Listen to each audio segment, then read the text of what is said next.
Welcome back to Never in the Red. We're really glad that you're here today. We're going to go through our second episode of the budgeting setup process, where we're going to be tracking our weekly expenses and adding the transactions.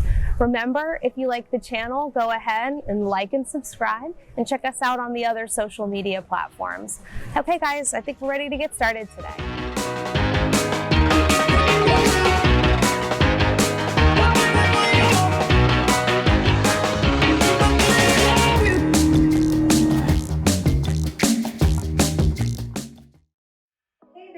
So we're back in the yoga/office room of the house, and we're ready to go over the next concept that we have for the video series.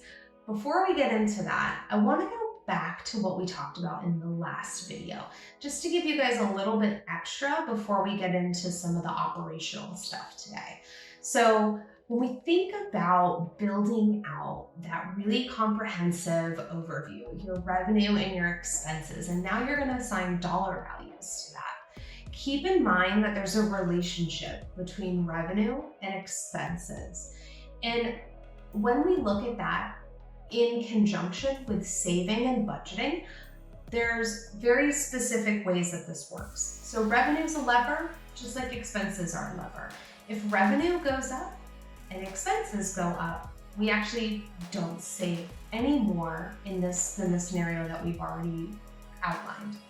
But if revenue goes down and expenses go down, again, that's a break even, a null. We don't get any more or any less, same scenario. But on kind of the worst end, where we wouldn't want to be, is where revenue goes down and expenses go up. That's really going to eat into any savings that we would have and potentially not let us save at all. And then the last scenario, which is the one that we get the best return on, would be if revenue goes up and expenses go down, right? That's exactly where we want to be. We want to figure out how to do something like that. Now, revenue may be a little bit trickier to manipulate, right? Because that's going to be something that you just may not have a lot of control over. But when you look at your expenses, as it comes to fixed expenses, probably not a lot of control over that either. You've got rent, you have maybe your cell phone bill, and those are going to be fixed with whatever agreement that you've signed. But when you look at your food and your entertainment and your going out or groceries, all that kind of stuff, that has a lot of variable to it. And you can actually add to your savings if you budget appropriately and actually spend the way that you budget. So what we're going to get into today is looking at those actual expenses. Now that what we looked through last week and we built this optimal budget where we're saying if we follow these guidelines, we will get to a savings that we're comfortable with, that makes sense to us, then that is fantastic. So, but are we actually doing that? And we need to look at that now. So let's get into it. As we come to this, we'll go to our transactions tab. And so this tab is where you are going to be putting in all the transactions that you have every week. So what I would really suggest for you guys is to pick a day once a week that will allow you to sit down and take some time to do this. So what I'm going to tell you is that in the beginning, this will be challenging. It's something that you'll need to learn, and as you do more of it, it will be very easy for you to do. But I always do mine on Sunday. I like Sunday morning. I like to sit down and have a coffee and just go through my budget and make sure the things that I spent that week are in line with what I really want to achieve. And so when I do that, then I know I'm set up for success for the rest of the week, and I'm good to go.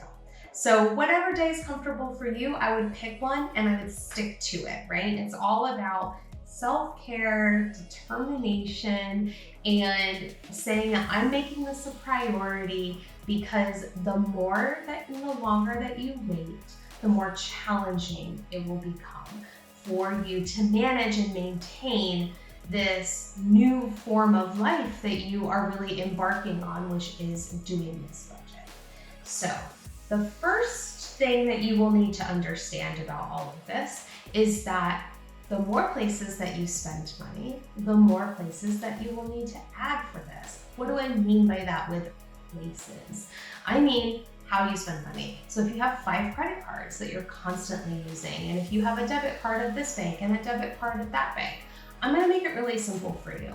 My suggestion is that you have one banking institution with one debit card and potentially one credit card.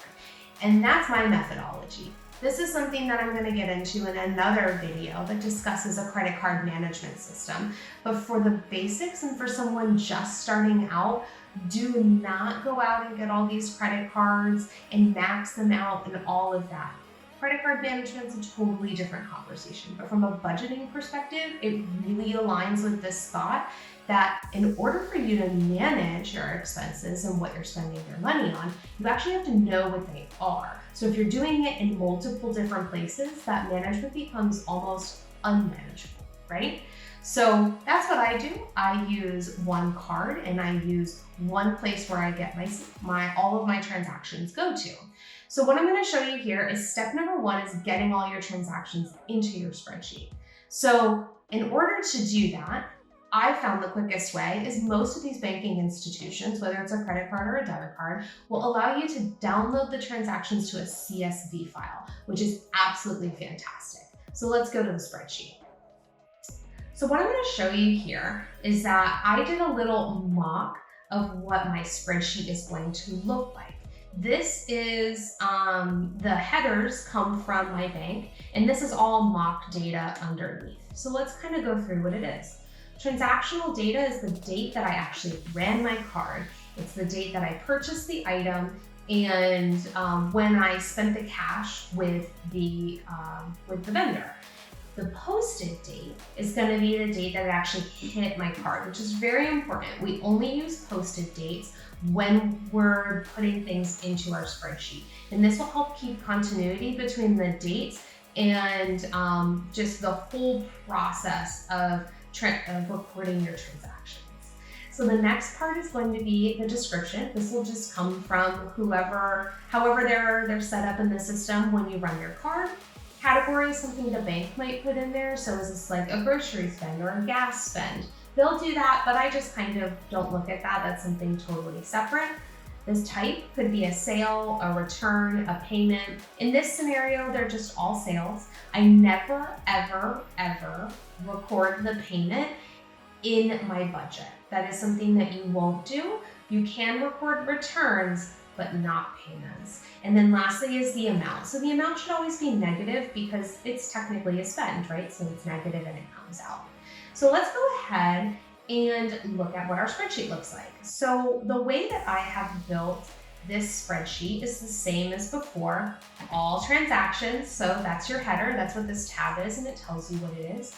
The date that I've updated it. So I'm gonna go ahead and update it as of today.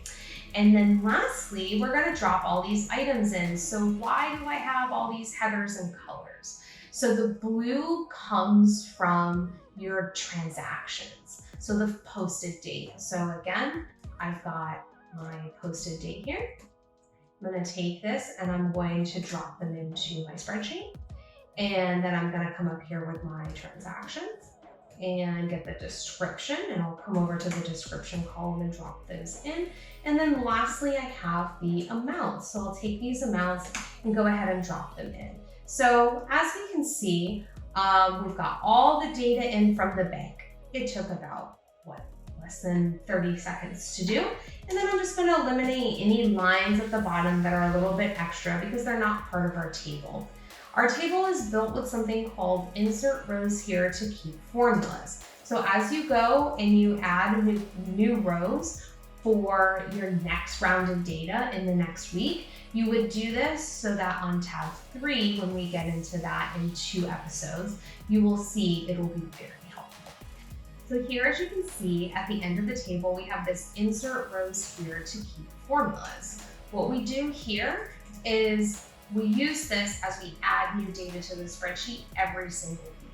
So you're gonna add enough rows to capture the data that you have on that week, and then make sure that you have no lines underneath. This comes into play in 2 more episodes when we get to tab 3. So that's really it for today. We talked through what your transactions are, how to get them in there, and the optimal way to be able to manage those transactions. I really hope you guys enjoyed the video. Remember, like and subscribe, and we'll see you here next time at Never in the Red.